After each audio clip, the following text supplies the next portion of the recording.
आप तमाम लोगों को देश के ऐसा वो दावा करते हैं, सबसे लोकप्रिय प्रधानमंत्री की वो बात जिसमें उन्होंने कहा था कि 2022 तक किसानों की आमदनी दोगुनी हो जाएगी।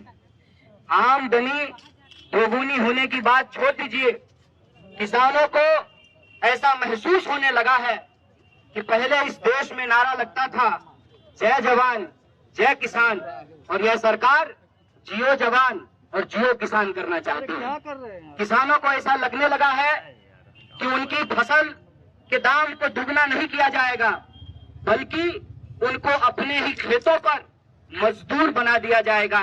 मजबूर किसान को ये बड़े बड़े धन्ना सेठों के हाथ मजबूर बना देने की साजिश रच रहे हैं। मैं लंबी चौड़ी बात नहीं करूंगा। इस बिल के संबंध में जो झूठ बोला जा रहा है और ये कहा जा रहा है किसानों को भड़काया गया है, उस संबंध में अपनी कुछ बात कहना चाहता हूं। सबसे पहले, किसान को कोई भड़का नहीं सकता है। किसान अपने खेतों में बखूबी बैलों को काबू करना जानते हैं, और मैं सरकार साहब से ये कहना चाहता हूं कि जो किसान भड़के हुए बैल को काबू कर सकते हैं, वो भड़की हुई सरकार को भी काबू में लाना जानते हैं, उनको कोई भड़का नहीं सकता है।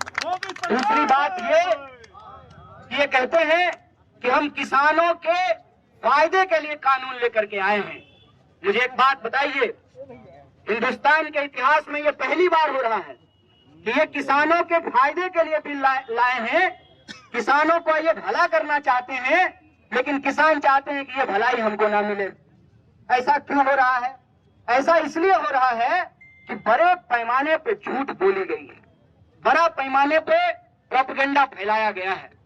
सबसे पहले इन्होंने कहा कि सिर्फ पंजाब के किसान ही क्यों विरोध कर रहे हैं। बिहार में 2006 में जब बाजार समिति को समाप्त किया गया तो यही बात कही गई थी कि बाजार समिति समाप्त हो जाएगा, बाजार समिति में जो करप्शन होता है वो करप्शन समाप्त हो जाएगा और किसानों की आय दोगुनी हो जाएगी।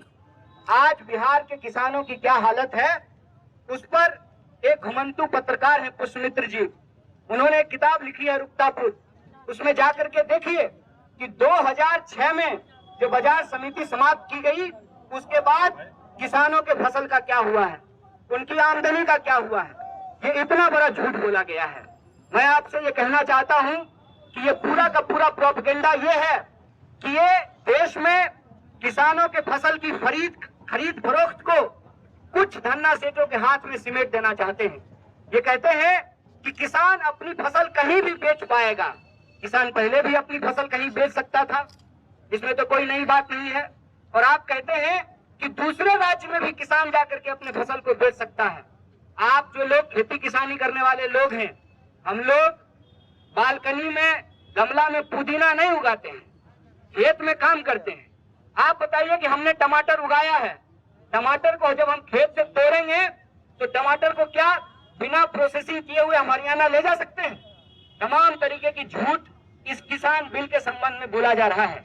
सीधी बात यह है कि आज इस देश में जो हम लोग को राजनीति का एक मॉडल देखा है कि जो लोग सरकार बहादुर को चंदा देते हैं हेलीकॉप्टर पे उड़ने के लिए, उनको जो इलेक्शन में कमीशन मिलता है, कहते हैं ना वन नेशन वन कमीशन की योजना का साजिश ये है कि इस देश में जिन धन्ना सेठों के कमीशन से यह सरकार चुनाव लड़ती है, चुनाव में हेलीकॉप्टर उड़ाती है, आसमान में उड़ती है, उन्हीं कमीशन के बदौलत ये इस देश के किसानों की धरती को उनके हाथों में गिरवी रख देना चाहते हैं। वन नेशन वन कमीशन की योजना ये है कि पूरे देश में चाहे किसान हो, मजदूर हो, बीएसएनएल हो, रेलवे हो, तमाम तरीके के संस्थानों को ये अपने प्रिय दोस्तों के हाथ में बेच देना चाहते हैं। और ये जो बिकवाली है, ये बात याद रखिएगा कि आज के किसान जब इस बिकवाली का विरोध कर रहे हैं तो ये सिर्फ किसानों की लड़ाई नहीं है, ये लड़ाई सबसे पहले इस देश के मिडिल क्लास और गरीबों की लड़ाई है। मिडिल क्लास और गरीबों की लड़ाई कैसे है आप देखेंगे। हम पटना में बात करते हैं, जब बख्तियारपुर के किसान, भंडारक के किसान सब्जी लेकर के सुबह शटल से आते हैं पटना, तो तमाम मंडियों में सब्जियां पहुंचती हैं और वहां पे कंपटीशन होता है और मिडिल क्लास के जो लोग हैं झोला लेकर के 5 दुकान में घूम करके सस्ता भिंडी और सस्ता मिर्च खरीद लेते हैं। लेकिन जब किसानों की खरीद फरोख्त का अधिकार एक कंपनी के हाथ में होगा, तो जैसे इस देश में आपको याद होगा कि बीएसएनएल जब रेट तय करती थी, बीएसएनएल के पास जब लाइसेंस था तो प्राइवेट कंपनियां कंपटीशन में फ्री जियो धनाधन करा रही थी। जब से बीएसएनएल समाप्त हो गया है तब से आप देख लीजिए कि लगातार मोबाइल के इस्तेमाल करने का जो रेट है वो बढ़ता जा रहा है। मैं यही कहना चाहता हूं कि इस पूरी की पूरी लड़ाई में एक बात है कि अगर दूसरे उत्पाद को उपजाने वाले या बनाने वाले जो लोग हैं वो उसका एमआरपी तय कर सकते हैं, तो क्या किसान अपने फसलों का एमएसपी नहीं तय कर सकते हैं? और किसान क्या मांग रहे हैं? किसान कह रहे हैं कि आपने कानून बनाया है तो सबसे पहले जो आप ये दावा करते हैं कि एमएसपी समाप्त नहीं होगा, तो आप यह बात कहिए, आप यह बताइए कि अगर कहीं भी एमएसपी से कम पे खरीद होती है तो ये एक आपराधिक काम होगा, उसके ऊपर क्रिमिनल केस किया जाएगा। आप बिहार का उदाहरण लेकर के देख लीजिए, तमाम फसलों का जो एमएसपी तय किया जाता है उस एमएसपी से नीचे धान की खरीद होती है, मक्के की खरीद होती है, गेहूं की खरीद होती है। अभी तो सिर्फ कुछ अनाजों का एमएसपी तय किया जाता है। मैं कहता हूं कि हम सिर्फ अनाज खा करके जिंदा नहीं रहते हैं, हमको तेल की जरूरत पड़ती है, हमको टमाटर की जरूरत पड़ती है, हमको सब्जियों की जरूरत पड़ती है। क्या किसी भी चीज का एमएसपी तय किया जाता है? आप किसानों के बारे में सोचिए, जब अपने खेत में वो गोभी तोड़ करके मंडियों की तरफ चलते हैं और कहते हैं जो वहाँ पे मंडियों में बैठने वाले लोग हैं कि आज गोभी बहुत उतर गया है, इसीलिए आपको गोभी का रेट नहीं मिलेगा। इतना कम रेट मिलता है किसानों को कि कई बार वो खेत में ही फसल छोड़ देते हैं। ये जो इस देश में अन्नदाताओं के साथ इतना बड़ा अत्याचार हो रहा है, और इस अत्याचार में जो सबसे साजिश वाली बात यह है कि इस देश में नारा लगा जय जवान जय किसान। आज किसानों को जो खेत में अपने देश में अपने लोगों को अनाज पहुंचाने के लिए, खिलाने के लिए शहादत दे रहे हैं, जिनके बच्चे बॉर्डर पे शहादत दे रहे हैं, आज कि जवानों के पिताजी के ऊपर उन्हीं जवानों के द्वारा लाठियां भंजवाई जा रही हैं। तो जय जवान जय किसान का जो ये नारा है, इसको अगर हम मुकम्मल करना चाहते हैं, इसको अगर हम पुख्ता करना चाहते हैं, तो एक बात हमको समझना पड़ेगा कि ओवरऑल पूरी संपूर्णता में जब आप इस लड़ाई को देखेंगे, जैसा कि पूर्व के वक्ताओं ने आपको कहा कि मजदूर अपने हक के लिए लड़ रहे हैं, नौजवान अपने हक के लिए लड़ रहे हैं, विद्यार्थी अपने हक के लिए लड़ रहे हैं, किसान अपने हक के लिए लड़ रहे हैं। दरअसल ये लड़ाई अलग अलग नहीं है, ये लड़ाई इस देश में जमहूरियत को बचाने की लड़ाई है। ये लड़ाई इस देश में को कुछ धन्ना सेठों के हाथ बिकने से बचाने की लड़ाई है। ये लड़ाई इस देश में तमाम वर्ग के, चाहे वो मिडिल क्लास हो, चाहे वो मजदूर हो, चाहे वो किसान हो, चाहे वो गरीब हो, महिला हो, आदिवासी हो, तमाम तरीके के शोषित पीड़ितों के हक और अधिकार को बचाने की लड़ाई है, आने वाली पीढ़ी को बचाने की लड़ाई है।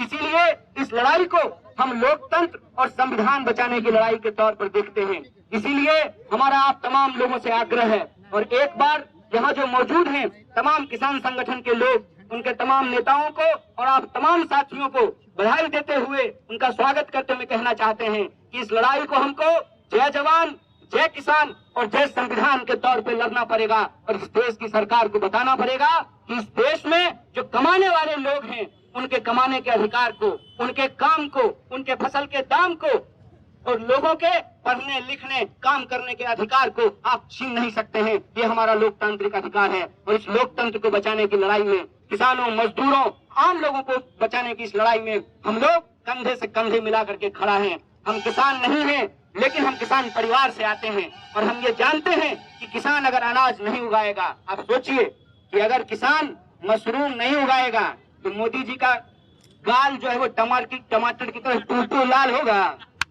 तो जो मशरूम वो खाते हैं, मैंने तो कहा एक जगह ये बात कि काश हमारे किसान मशरूम के साथ थोड़ा शर्म भी उगा पाते, और इस देश के बेशर्म नेताओं को फ्री धनिया स्कीम में जो है थोड़ा शर्म भी दे पाते, तब इनको समझ में आता कि किसान आज किन परिस्थितियों से गुजर रहा है। एक आखिरी उदाहरण के साथ मैं अपनी बात को खत्म करूंगा। दिल पे हाथ रख करके आप एक बात भी सोचिएगा कि इस देश में कलेक्टर साहब का बेटा कलेक्टर बनना चाहता है, एक्टर साहब का बेटा एक्टर बनना चाहता है, डॉक्टर साहब का बेटा डॉक्टर बनना चाहता है, फार्मर साहब का बेटा फार्मर क्यों नहीं बनना चाहता है? आप सबके लिए, हमारी रगों में दौड़ने वाले खून के लिए, सांस के लिए अनाज सबसे बुनियादी जरूरत है। उसको पैदा करने वाले जो किसान हैं, वो अपने बच्चों को किसान क्यों नहीं बनाना चाहते हैं? क्यों हमारे पिताजी ने कहा कि जाओ दिल्ली तैयारी करो, कलेक्टर बन जाओ? क्यों उन्होंने नहीं कहा कि गांव में रहो, खेती करो, फार्मर बनो?